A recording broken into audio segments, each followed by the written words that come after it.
But don't worry, at some point we will be forcing you to move forward.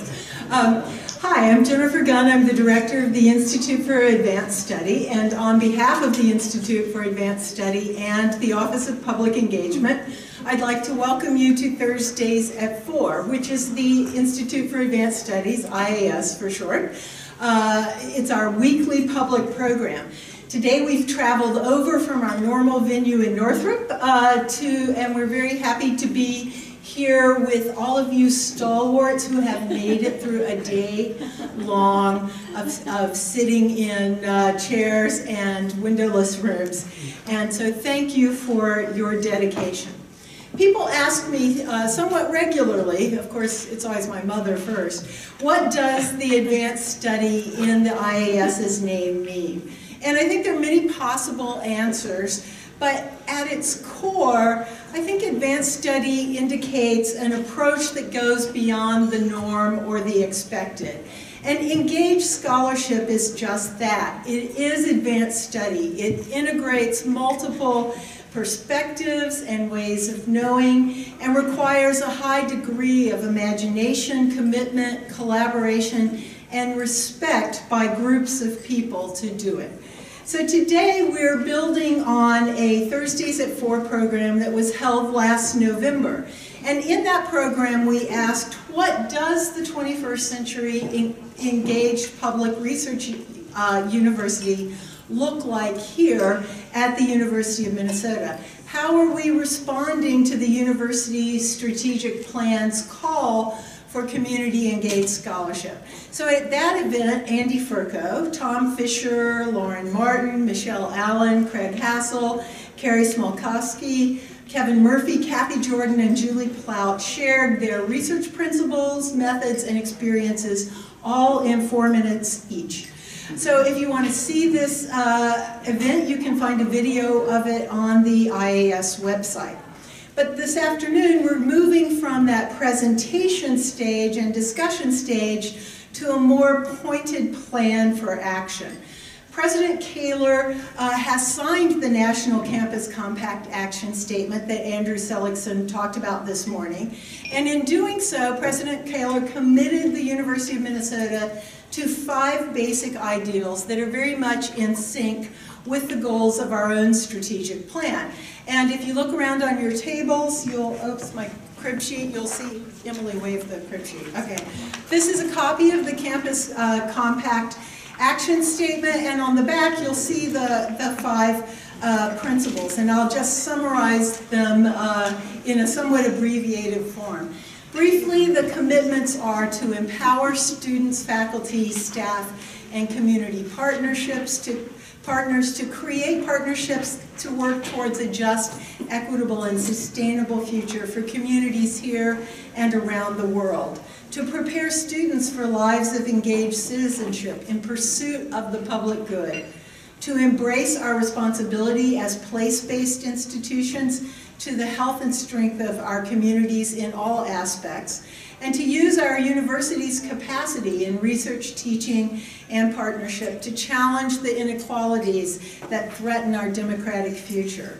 And finally, to affirm through our campus environment and climate the centrality of the public purposes of higher education by setting high expectations that contribute to the achievement of members of our campus community. So the Campus Compact doesn't stop at the commitment to the ideals. It also requires that we develop a campus civic action plan.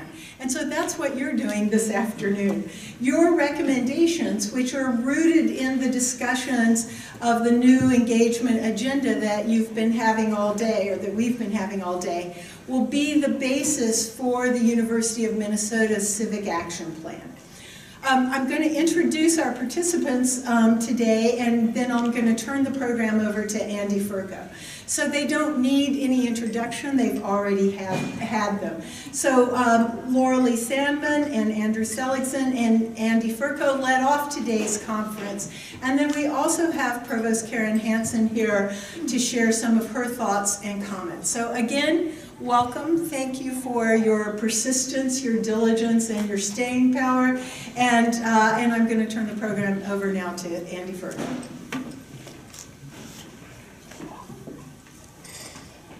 Well, thank you, Jennifer, very much, and for co-hosting this with us, and for allowing us to use Thursday at 4 time to have this conversation about the future of engaged scholarship and engagement here at the University of Minnesota, and as Jennifer suggested, to begin to take some action steps. And throughout the day, many of you thank you so much for filling out your cards and your recommendations for policy and culture and infrastructure issues. We have them all listed here, and you'll see them in just a moment.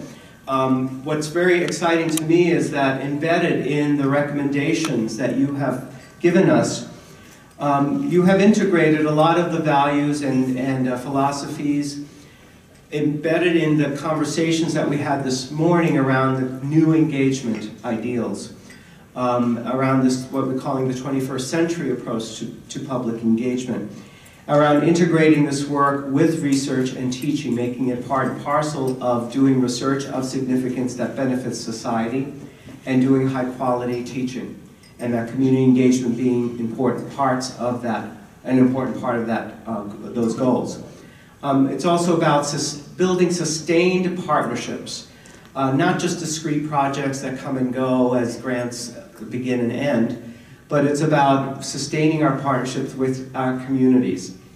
It's also what we talked about earlier at the initial panel around community engagement as a strategy, not just a set of programs, as Laurel mentioned, but seeing it as a strategy for accomplishing important priorities in terms of our overall institutional mission. And asking the question, as Rebecca Roper-Spielman was mentioning, in terms of to what extent is the community engagement work that we're doing perpetuating inequities? Or is it tackling some of the inequities that we see? And also embedded in your recommendations are questions about the role of the community. To what extent do we honor and acknowledge community expertise and experience? What is the community voice? Where is the community voice in our community engaged work? So I'm very delighted that a lot of the conversations that we've been having all day long are embedded in these recommendations. And in just a moment, we'll be looking at these recommendations and identifying some specific action steps that we should be taking in the coming months and beyond.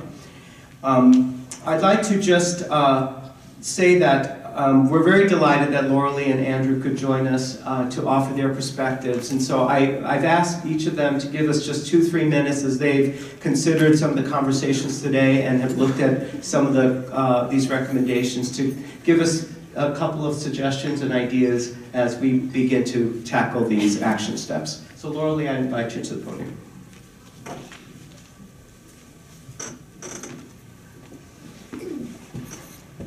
Some wicked problems, messy problems, complex problems, grand challenges. What are some things to think about as you take next steps in addressing such problems in a community or public scholarship way? I did a quick thematic analysis of your multiple things and would like to highlight a few of them in each of the categories. So in terms of policy, it appeared that one of the, and you'll see some alignment here, where some people recommended building community engagement into the hiring requirements. Very astute. Who are you bringing into the enterprise to be engaged scholars? You also talked about building community engagement into P&T policies. I work with a lot of campuses around the country, and typically I say, don't start there. Start with a common understanding of what we mean by engaged scholarship. And I love, Jennifer, your definition of engaged scholarship: advanced learning, advanced scholarship, advanced studies. So, but I think the University of Minnesota is, Twin Cities campuses and other campuses, are ready now to also look at, if this is engaged scholarship, then how can it be represented and rewarded in the P&T guidelines? You also mentioned building community engagement into staff performance evaluation. And this was very interesting because staff has come up several times in your recommendations in policy and infrastructure and culture. And I think that's important. Across the country, again, we know that 70% of instructional faculty are now outside the tenure system. The Twin Cities campus is a research extensive university, so this is much lower than it is across the country, but we have a lot of people who are not tenure line employees within our universities. So they're non-tenured, contingent faculty, adjunct faculty, other kinds of non-tenured faculty. And so we need to attend to them. We're doing very important critical work. And so you identified that as one of the next steps, and also to invest in leadership development, faculty development, and staff development, both as a policy and as infrastructure. I think that's important because we cannot assume we know how to do this. What is community engagement? You've invested time in it, but what is it? How does it manifest in our work that we've been hired to do, and also how to do it? As I listened to some sessions today, people were talking about, well, that wasn't the way I was socialized as a research faculty member, and so I had to learn how to do this. And so that faculty development can be helpful in that way. Your recommendations also spoke to specific targets for leadership development, people of color, indigenous peoples, and mid-level managers. And again, as you pursue those in terms of action steps, there are models nationally that you can implement here at the University of Minnesota. Now, in terms of infrastructure, this morning I did talk about that bell-shaped curve and how the cautious can move into committed by lowering the energy barriers to do this work through infrastructure supports, and moving the skeptics from skeptics to the cautious by having a culture of evidence. And this came through in your recommendations with regards to infrastructure. So you suggested actions such as providing supports for assessing community engagement projects by having metrics, data points, collection systems. And may I also encourage you to think about using a collective impact approach from the very beginning when you start thinking about these major initiatives. Another recommendation was keep current funding for the current infrastructure that you have. You have what we would call a hybrid infrastructure here, and that means that you have a centralized office as well as people responsible within the colleges and departments for community engagement, and that really is typically a very effective way. I say that there needs to be a chief worrier, not warrior, but worrier. I know, maybe that's my Minnesota thing, that somebody has to wake up in the morning and be concerned about leading community engagement, where we're all involved, but somebody needs to be leading the charge, and you have some excellent resources here on campus that is involved with this. Another infrastructure thing that I think presents a challenge for all of us across the country, and that is you recommended to stress multi and interdisciplinary connections on and off campus. Escape from our disciplinary boxes. I recently talked to Earl Lewis from the Andrew Mellon Foundation. They actually are funding higher education institutions to address grand challenges. So I said, in your funding pattern, what are you seeing? And particularly with regards to infrastructure. And they say less departments, less departmental influence. And so they're talking about more consortial kinds of work and the diminution of departments. He may be seeing that, but I'm not actually seeing it. So it'll be interesting to see if, how can we support multidisciplinary, interdisciplinary, even transdisciplinary ways, which is the way that we need to attack these problems. And probably it has to do, several years ago I wrote an article with John Saltmarsh and Carrie Ann O'Mara that spoke to academic homes as a way of, and disciplines, their disciplinary homes as a way of supporting and growing faculty as engaged scholars. But in an update of this article, we've changed our minds, and we think that probably we need to put an emphasis more on networks, and networks building social capital as a way of sharing resources, sharing knowledge, having allies across the globe. Quickly, let's turn to culture. Some of the things that you recommended was engagement as scholarship and different forms of scholarship, thinking about scholarship from the very beginning. One of the things I always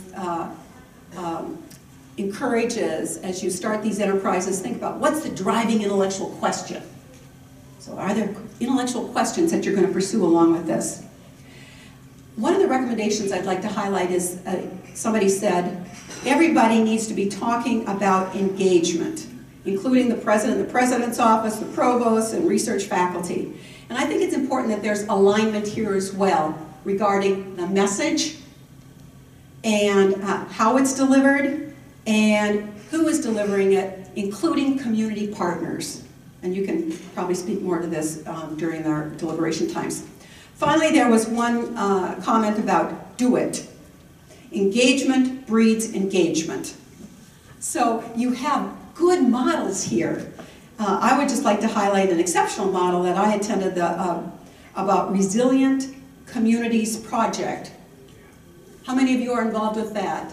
There you go. There's some resources here. But that's an excellent example of cross-disciplinary, collaborative, that's being responsive, problem-solving, and the faculty are doing it on load. So oftentimes faculty say, I'm interested in doing this, but I do it offload. This was integrated into the faculty's role in terms of their teaching, and it's scalable. That's something that we haven't talked a lot about, but we need to think about scalable, and there was infrastructure in place. I would encourage that project as well as other projects. This sounds like a broken record, but make sure that there's some evaluation, cluster evaluation, some type of assessment built in, and Mike assures me that they're working on it.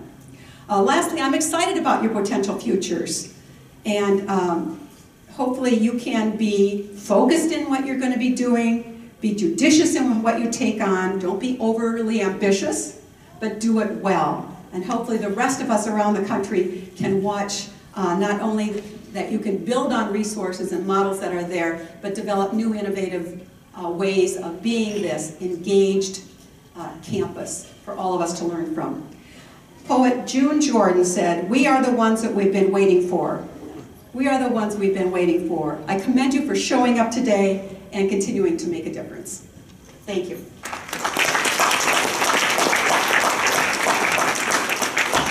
Thank you so much, Laura Lee. With all the work you've done nationally with the Carnegie classification and reviewing all those applications and giving us these great insights, it's very, very encouraging to know that we're moving in the right direction in a number of areas. Just so you know, we had 66 culture recommendations, 66 infrastructure, and 50 policy recommendations, and those are just the ones we were able to get through in the time we had, and we have a lot more. So thank you for all those who contributed. I'd also like to ask Andrew just to give a couple of thoughts from his perspective, and then we'd like to engage you in thinking through some of these. And I'm going to come around while Andrew's speaking and putting these recommendations on the tables here. We're going to be breaking up into some groups, and that looks like the policy group over here. My eyesight's pretty bad these days. That's the policy group. That row there. Column or row, depending on which way you look at it. This row here is going to be the infrastructure group, and this is going to be the culture group over here. So at some point we'll ask you to move to those tables in the areas you'd like to focus on. Okay, so Andrew Seligson.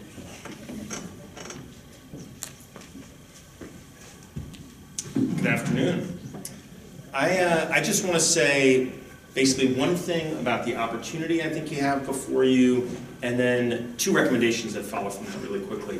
So the point about the opportunity is, it goes something like this. I think the University of Minnesota, understood as the whole system and each of its campuses, has a real opportunity to become an exemplar in this work. There are certainly some campuses that are doing extraordinary work across the country. There are even some systems where you find a lot of strength, but I don't think there's a place where the groundwork has been, I'm about to lose what the right tense is, laid? Is it laid? I don't know, but the groundwork has been put down there in the way that it has here. The commitment has extended over the time that it has. As Laura Lee said, there's both central support and a lot of collegiate support and departments that are engaged in the whole picture. The variety of campuses here, with a major urban public university, with a public liberal arts, with the variety of campuses you have in rural areas and mid-sized cities, there's a set of factors here that suggest that Minnesota has an extraordinary opportunity to lead the way in this work. And frankly, it's a time where somebody has to, right? So Wisconsin has for 100 years had the Wisconsin idea, and it is under siege right now. And actually, maybe a great favor Minnesota could do to Wisconsin is like hold on to that idea for a while Wisconsin gets its act back together. You know, the state of Illinois, I think, hasn't allocated any money for anything public in 9 months or something. They're kind of giving up on publicness, right? And in Maine and Louisiana, and we could list all the states where public higher education is under siege. And obviously, it's not perfect anywhere. It's not perfect here, but the situation is different here, and that's a very fortunate thing. So the opportunity, I think, is immense. And I would say this, there are all sorts of ways we rank institutions, and most of them are stupid, right? We have ranking systems that value all the wrong things, that value how many people you exclude from your institution, how little you can contribute to opening up pathways to access. And it seems to me that ignoring those and focusing on the areas where a public institution can and should lead is a really appropriate role, and I think this state has a history that makes it a place where it ought to happen. So I really think you have an enormous contribution you can offer by taking this work seriously. You've got this strategic plan which kind of sets the table for going deep in this area, and I think that's marvelous. And so taking the next step to say, what is this really going to look like to build out the engaged university in this broad statewide way? Again, I think you can really become an exemplar which can light the way for other states, other public institutions, and ultimately other private institutions as well. And so I would just, the two recommendations I'd make, the first one is to take that seriously and to be bold. So I think Laura Lee is right that one also has to be judicious, and there's some balancing of that. But I think the idea of saying this work is necessary, the state of our democracy, the state of inequality in our society, these things require some serious action that looks different from what we have done before. And this process of building out the civic profile of your institutions is one place to take that on.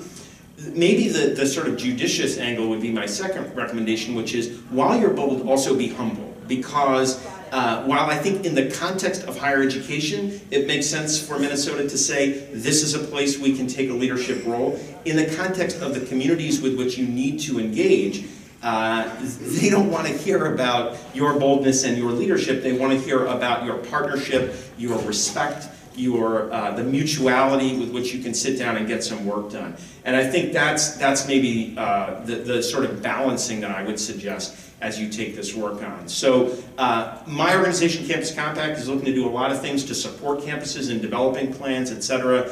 Online knowledge hubs will be creating, doing a lot of in-person work around the state. Minnesota Campus Compact is kind of building out a plan for that. So in any way we can be useful, we'd love to, and I just look forward to seeing the products of your work here. Thank you.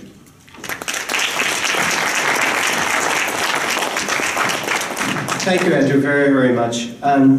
So now we begin to take some action. Now we begin to think about where do we go from here, and building on the successes, the work that you're doing, and the comments that we've heard today in both in the plenary sessions and in the breakout sessions. So what we'd like for you to do is move to one of these three area tables.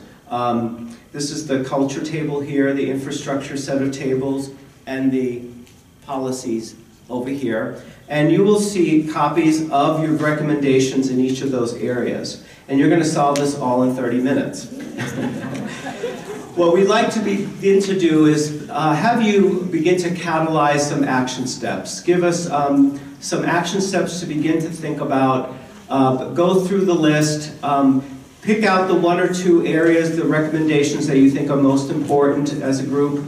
And then just offer up one or two priority action steps. And so, for example, in the policy recommendations, one of the recommendations is to revise the promotion and tenure guidelines.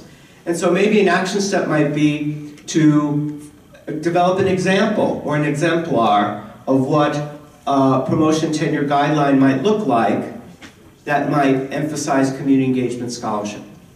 Okay? So we're looking for those kinds of specific action steps that you could come up with in the next 28 minutes. And we're going to then use these as a basis for continued conversations around building these action steps, connecting it with the various committees and groups that are working on strategic plans, our Public Engagement Council, our College Leaders Roundtables, our University of Minnesota Public Engagement Network that many of you are part of, and all these other forums where we can have these conversations and embed these action steps into those conversations where it matters. Okay, so that's what we'd like for you to do. I know some of you have been here since 8 o'clock this morning, and but we'd like for you to just stick with us for a little bit while longer while we do this important work. So please take a moment to find one of the program areas, recommendation areas. Join some colleagues. Take a moment to, if you haven't yet had a chance to meet, just quickly share your names and units, and then please just take a moment to read through the list of recommendations and pick out one or two that you'd all like to deliberate on. Thank you.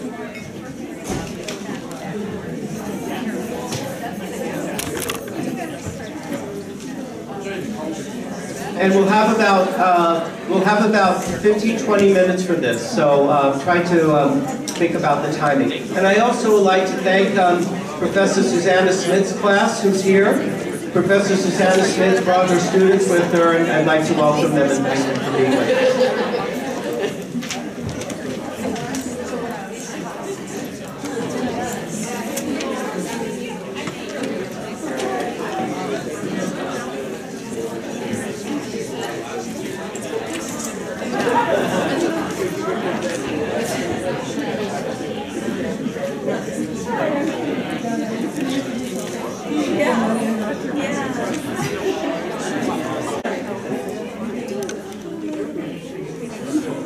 So, is there a table that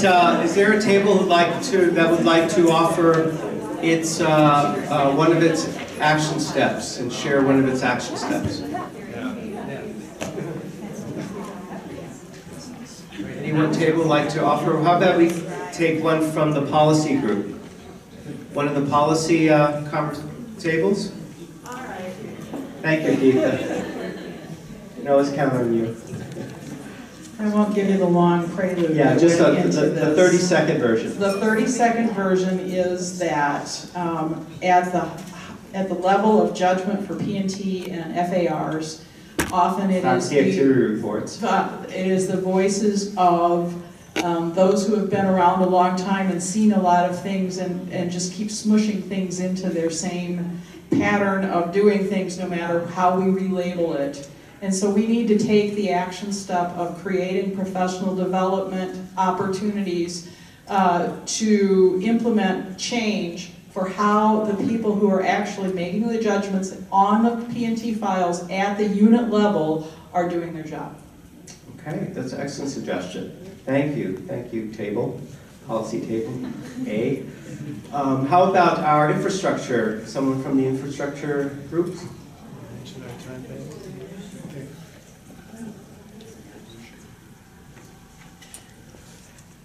Okay, we had lots of great ideas, but our first one was streamline policies and procedures and create easy access space and perhaps technological portals for both university players and partners. So using technology to achieve this, have metrics reporting and analysis, identify patterns of unintentional exploitation through our data gathering, and better funding and staff, perhaps even sharing some staff across engaged units. Okay, those were excellent ones. Metrics certainly being one that we continue to try to move on. And so I like this idea of putting together some of these portals and opportunities, front doors, with all these different aspects where community and university entities can connect more fully internal alignment as well as alignment of our opportunities with external communities. So thank you. That comes up a lot.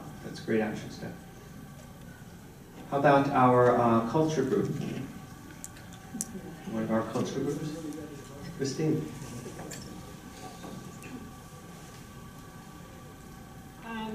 As someone who's drunk all the Kool-Aid related to community engagement, this seems like a small thing, but I would love it if all of us had in our pocket a 3x5 card that we could share at meetings we're at saying, oh, grand challenges. Yeah, have you heard of Community Engaged Scholarship? Because these questions are thorny and they're not going to be answered overnight, and so we need to build authentic relationships around them, and we need to be in it for the long haul. And just some kind of summary of why a community engaged approach is the right approach for grand challenges in general. But obviously, drink the Kool-Aid. Okay, so putting on the radar the notion of where community engaged work can help advance some of these grand challenges. I think we could be even bolder and say that there are some challenges that require this approach, and if we're not taking that approach, then we're not coming up with as many and as good answers as we could. Okay. She can help write that. All right. All right. Thank you. Those are excellent ones, and I look forward. Oh, Tom, would you like to offer another? Sure. We had a conversation about the challenge that, unlike teaching and research, there isn't a sort of dependable funding stream to do this work. And so we started to talk about other forms of value, and Julie brought up the idea of barter economies. And so we started to think about setting up a time bank to do this work inside the institution. That it would be a kind of barter banking system around time, so that faculty could deposit time into it, take time out. There could be disciplines that could be accessible depending on the needs of a community. So a whole kind of internal banking system that was around time rather than money. Wow, that's great. University of Minnesota Bank. That's awesome. That's a great idea. Well, thank you. Thank you. These are excellent. We will continue to move these forward. As I mentioned, our next step is to really continue this conversation, to bring it up to all the different constituent and stakeholder groups that matter in helping to move this work forward. And again, I really thank you so much for all the thinking you've done and all the work that you continue to do around this. And I'd now like to turn it over to our provost, Karen Hansen, who's, as you know, very supportive of the work that we do, and I'm very delighted, we're very delighted she could be with us today. She's had a very busy meeting with the regents and made time to be with us. So please join me in welcoming Provost Karen Hansen. Thanks very much, Andy, and I'm really just here to thank you, all of you, for your hard work today and every day, advancing this community-engaged research, teaching, and learning model. You know, it's really true that outreach and partnership in a variety of forms between the university and the community have been a part of the university's work since its establishment 150 years ago. But times change, and needs change, and modalities change. While our commitment to community engagement has a long history, you all have recently worked to broaden and deepen this engagement.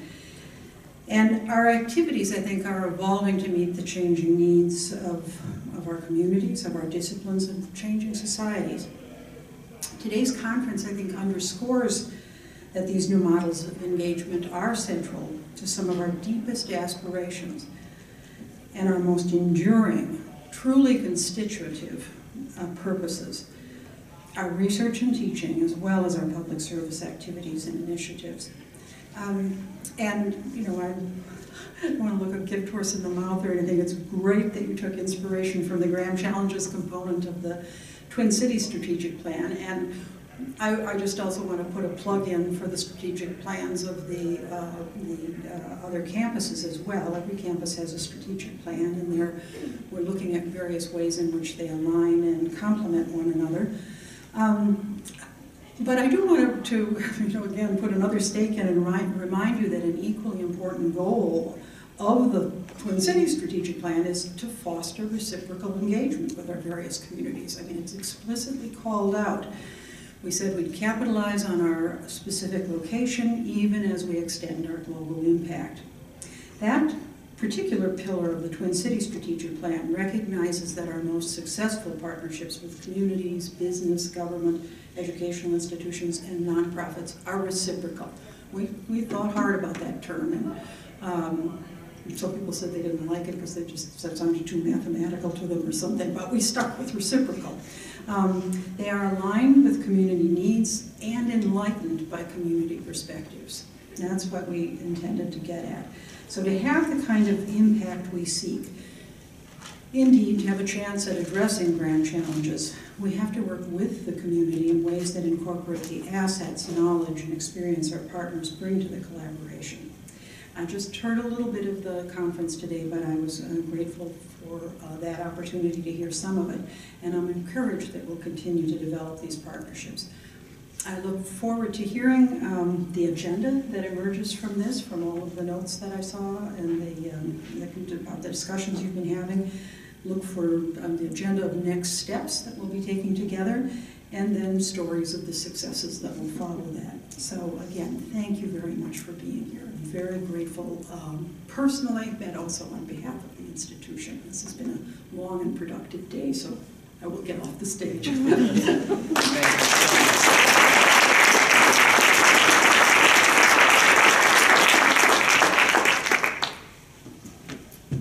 Thank you so much, Karen, for all your support and everything that you do on behalf of the university.